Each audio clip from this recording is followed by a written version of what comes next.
C'est pas possible. C'est pas possible. Je ne comprends pas. Je ne comprends pas. Allez, on va commencer cette vidéo en imitant un peu Thomas Tuchel, histoire de lui rendre hommage un peu et de le taquiner un peu aussi. Comme lui, on n'a rien compris. Et comme d'habitude, comme toujours, on ne comprend rien de cette équipe, de ce club du Paris Saint-Germain qui a débarqué son entraîneur Thomas Tuchel à la surprise générale de tout le monde. Ce matin, je me suis réveillé, j'ai allumé ma connexion, je suis entré sur Twitter. J'ai vu la nouvelle, je suis tombé des nues. J'y croyais franchement pas. Le timing posait énormément de problèmes, surtout au lendemain d'une victoire éclatante face à Strasbourg 4-0, où les mecs, malgré les absences de Neymar, de Kimpembe, de Marquinhos, de Florenzi, ont superbement bien. Allez, je ne vais pas exagérer en disant superbement bien joué parce que l'adversité était d'une fébrilité accablante aussi, mais sincèrement, ils ont fait le taf. Ils se sont qualifiés malgré un début chaotique en Ligue des Champions pour les huitièmes de finale. Ils ont battu l'AS, ils ont battu Manchester United et surtout cette victoire éclatante face à Istanbul Başakşehir. Il y a eu ce nouveau système du 5-3-2 qui actuellement porte ses fruits et actuellement génère énormément de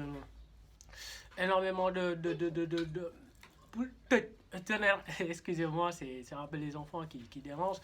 Et voilà, génère énormément de fruits et on a, on va dire, quelques certitudes par rapport à ce système qui permet évidemment à Kylian Mbappé et Neymar de ne pas trop s'occuper des tâches défensives et d'avoir une bonne ossature, une bonne assise défensive.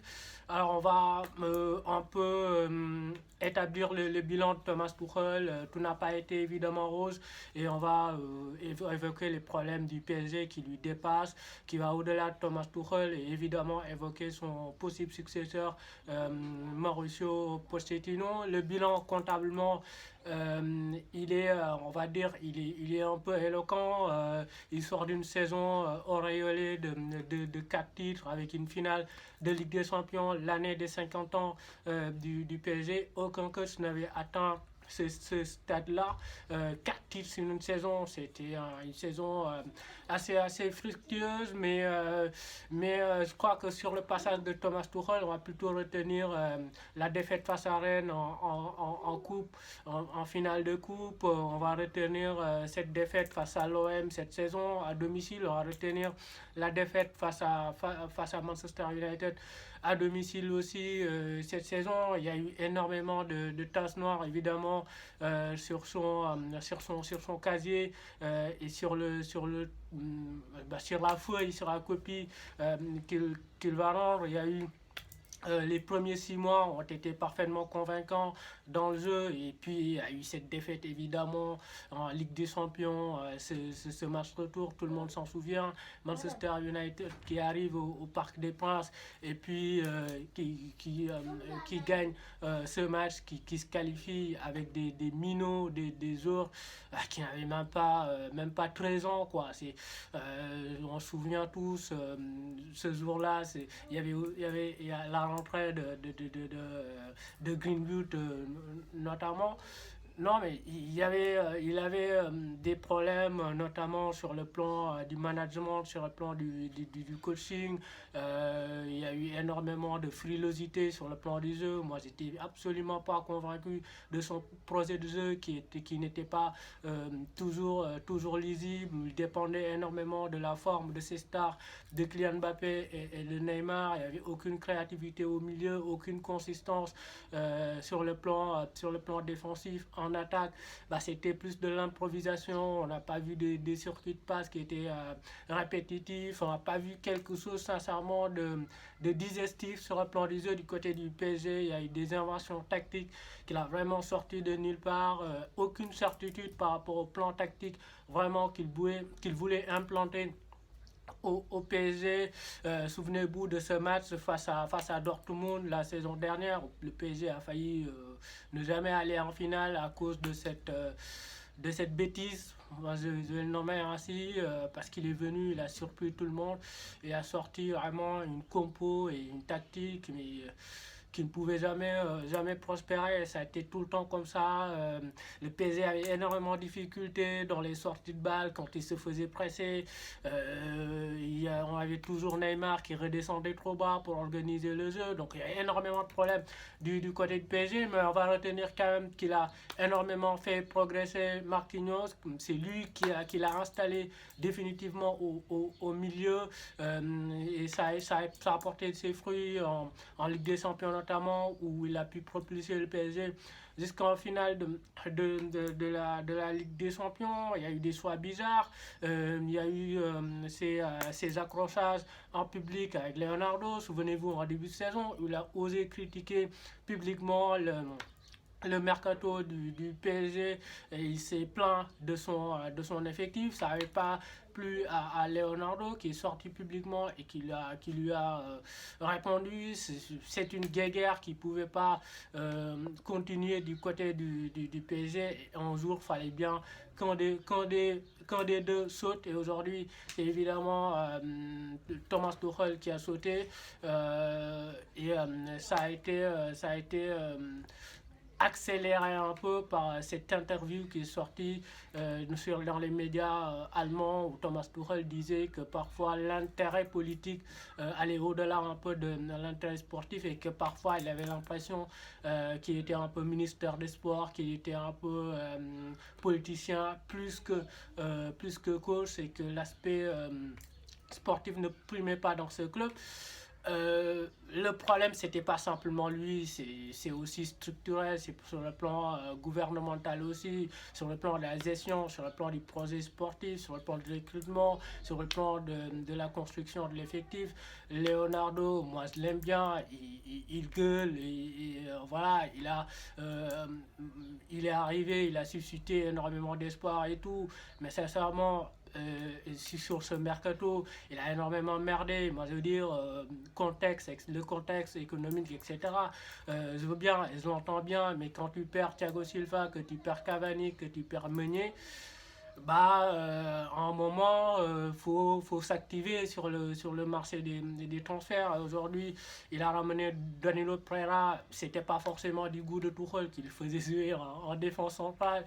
Rafinha, c'est un peu la satisfaction de ce mercato. Weah, ok, c'est un joueur voilà, qui fait ses matchs actuellement, mais il a connu des saisons antérieures qui n'ont pas été convaincante, satisfaisante, et ça remplace pas Cavani, c'est lui qui prononce, comment dire, qui lève l'option d'achat d'Icardi, alors que le mec c'est pas c'est pas l'attaquant moderne, c'est pas forcément l'attaquant dont on a besoin le PSG, c'est-à-dire cet attaquant un peu genre Harry Kane qui participe au jeu, qui est activement à la recherche du ballon, etc. Donc voilà, le problème il dépassait forcément Thomas Tuchel et Mauricio Pochettino va arriver. Lui on le sait, c'est un bâtisseur et un bâtisseur il a toujours besoin de temps. C'est pas une personne qui a été reconnue pour entraîner des grandes stars type Neymar, Mbappé. Là, il aura Neymar et Mbappé à gérer. On le sait, la gestion des stars, ça a été toujours une question épineuse du côté du PSG parce que Neymar, Mbappé, c'est quand même des hommes qui sont omniprésents, qui font la pluie et le beau temps du côté du PSG. Quand ils veulent, ils défendent. Quand ils veulent pas, ils défendent. Et l'un des principes saillants de Mauricio Pochettino, c'est l'énergie, c'est l'intensité, c'est l'agressivité, c'est cette faculté à aller chercher l'adversaire très haut, à récupérer les ballons très haut. Et dans cette dynamique-là, dans cette façon de jouer-là, pour que cette façon de jouer puisse être opérationnelle, il faut que les mecs de devant ils s'y mettent quoi, et que ils mouillent le maillot, ils transpirent. Et on a vu que Mbappé et Neymar ils couraient quand ils voulaient et ils trottinaient aussi la plupart du temps. Donc voilà, moi j'ai énormément de questions que je me pose, c'est-à-dire que aujourd'hui on est absolument séduit par l'arrivée de Mauricio Pochettino, mais qui n'était pas séduit à l'arrivée de Unai Emery. quel bien on n'a pas dit d'Unai Emery.